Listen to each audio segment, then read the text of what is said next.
हे प्रभु, संसार में करुणा करने वाले लोग भी दिखाई पड़ते हैं। इनके हृदय में करुणा है, दया है, पर उनकी करुणा सकारण होती है, अकारण नहीं होती है। उनकी करुणा का कोई न कोई कारण जरूर होता है।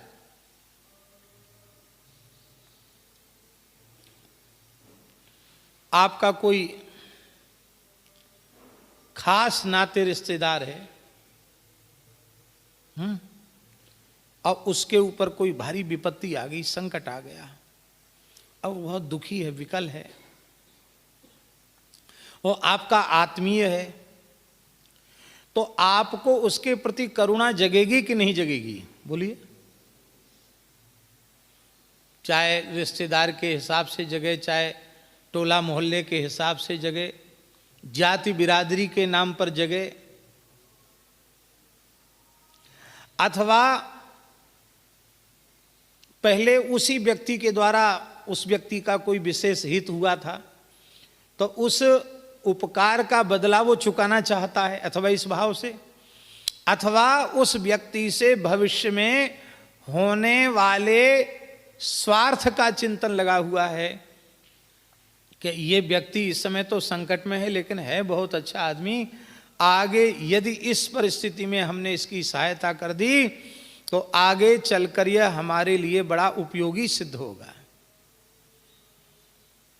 तो भविष्य का कोई अपने स्वार्थ का, अपने हित का विचार करके भी, लाभ का विचार करके भी लोगों के मन में दया, करुणा, कृपा का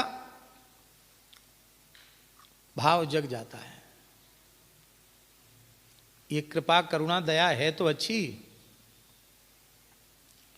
पर ये सहेतुक है। कैसी है? ये सकारण है, ये अकारण नहीं है।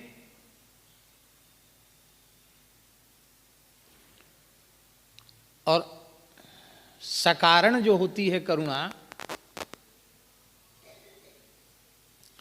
कारण की निवृत्ति हो गई तो कार्य की निवृत्ति हो जाएगी। कारणाभावे कार्याभावा,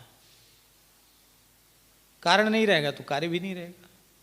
पर भगवान की करुणा में कभी अंतर नहीं आता। उसका कारण है कि इनकी करुणा अकारण है, अहेतु की कृपा है, अहेतु की करुणा है। हम भगवान का क्या भला उपकार कर सकते हैं? हमें सामर्थ्य ही कितनी है जो हमारे किसी एहसान से भगवान दबे हुए हों और हम उससे छूटने के लिए हमारे ऊपर कृपा करना चाहते हों। पहले भी ऐसा कभी नहीं हुआ।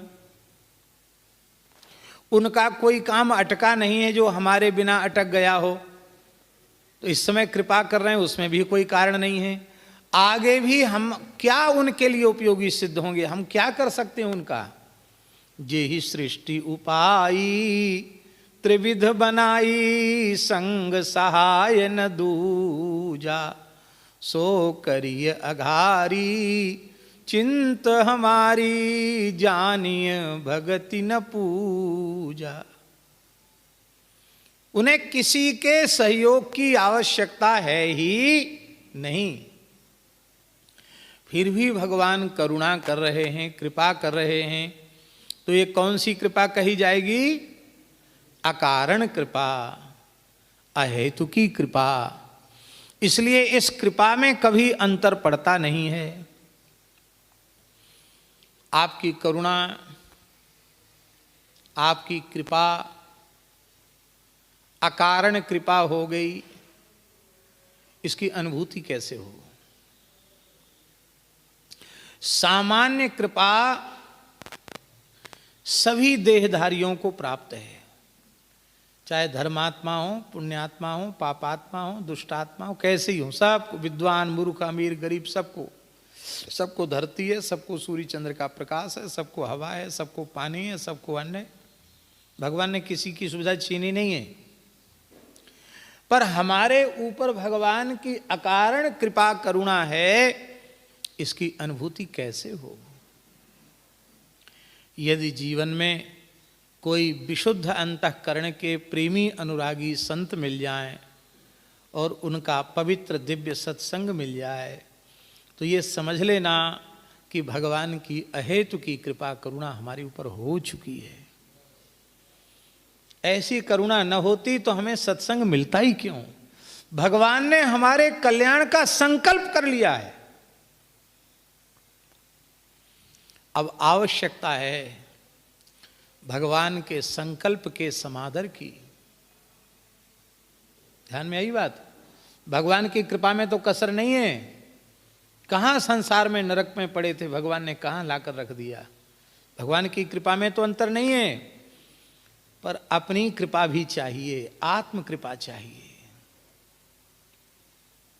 इसी को गीता में भगवान कहते हैं, आत्मैव ह्यात्मनो बंधुः आत्मैव रिपुरात्मनः। यदि हम अपने आप को भगवान की ओर ले जा रहे हैं तो हम अपने आप के मित्र हैं, अपने पर कृपा कर रहे हैं। और यदि अपने आप को बुरी प्रवृत्तियों की ओर ले जा रहे हैं तो हम अपने आप के शत्रु हैं, हम अपना ही अनिष्ट कर रहे हैं। तो जब द्रवै दीन दयालु राघव साधु संगति पाइये, जेहि दरस परस समागमादिक पाप राशि नसाइये। हे भगवान,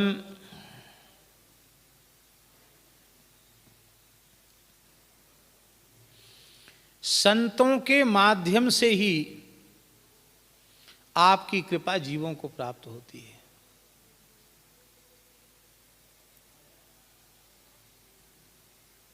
एक बड़ी मीठी बात है। श्री सूरदास जी ने क्या कहा? जाकी कृपा पंगु गिरि लंघे, अंधरे को सब कछु दरसाई, चरण कमल बंदो हरिराई। गूंगो बहिरो सुने, गूंग पुनि बोले, रंक चले सिर छत्र धराई। ये बात तो बिल्कुल सही है। पंगुम लंघे ते गिरिम, उनकी कृपा से पंगु भी पर्वत को लांघने में समर्थ हो जाता है। ये बात तो बिल्कुल सही है। पर दास के मन में एक बात आती है, कृपा से पंगु तो गिरि लंघता है, पर सच्ची बात है कि भगवान की कृपा पंगु ही है। भगवान की कृपा कैसी है? पंगु है। अन्यथा भाव मत ले लेना, हाँ, कि पंगु का मतलब हम कृपा को कमजोर बता रहे हैं, ऐसा नहीं समझना। मान लो हमारे पैरों में ऐसी सामर्थ्य न हो कि हम चल के यमुना जी जा सकें, श्री बिहारी जी, राधा वल्लभ जी जा सकें, तब हम क्या करेंगे? किसी व्यक्ति का या किसी वाहन का, किसी ऐसे उपकरण का आश्रय लेंगे कि जिसके माध्यम से हम वहां तक सरलता से पहुंच सकें। ठीक है?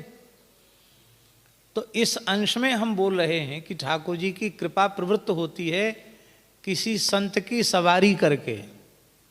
बोलो भक्तवत्सल भगवान की। संत सदगुरु पर कृपा सवार होकर के जाती है और उस जीव पर को निहाल करती है। संतों के बिना आज तक किसी भी जीव को भगवान की कृपा का अनुभव प्राप्त नहीं हुआ, नहीं हुआ, नहीं हुआ। हमारे ऊपर अपार कृपा है। इसकी अनुभूति तभी होती है जब जीव किसी संत के चरणों में अपना समर्पण कर देता है। तब पल पल पर, क्षण क्षण पर भगवान की कृपा का अनुभव होने लग जाता है।